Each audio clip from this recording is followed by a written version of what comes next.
आज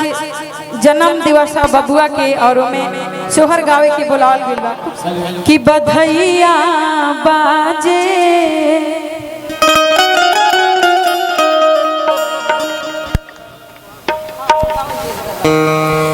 बधैया बाजे अंगनैया बधैया बाजे अंगनैया बधैया बाजे अंगनैया आज अंगनैया हो आज अंगनैया आज अंगनैया हो आज अंगनैया हो आज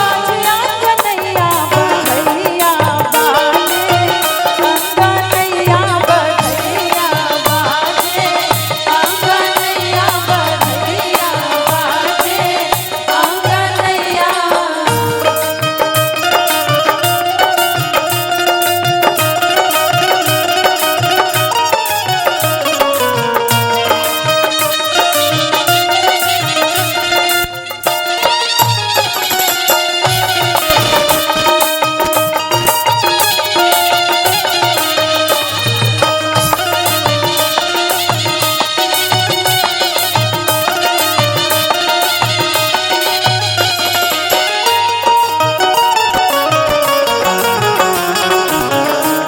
होके करा दुआरे बाजला बधैया के करा दुआरे बाजला बधैया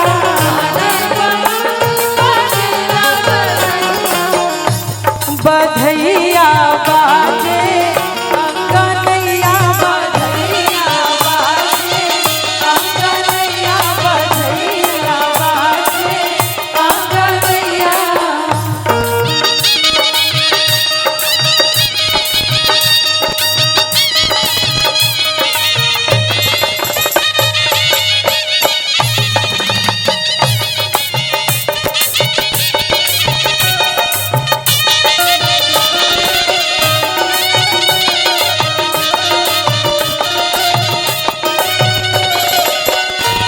और देखिए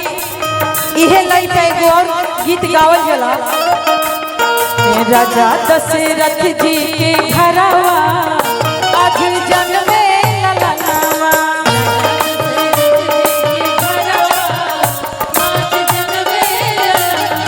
राजा दशरथ जी के घरवा आज जन्मे ललनावा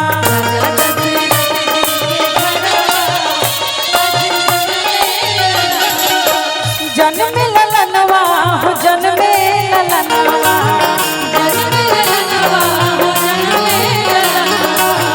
जन्म ललनवा हो जन्म ललनवा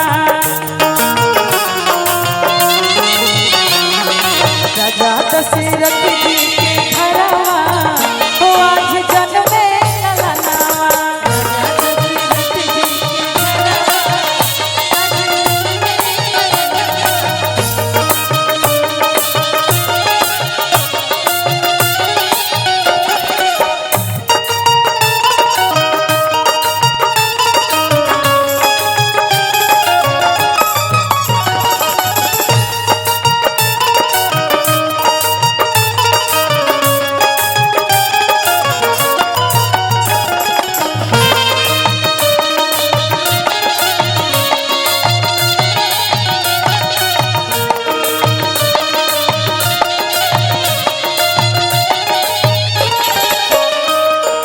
और देखिए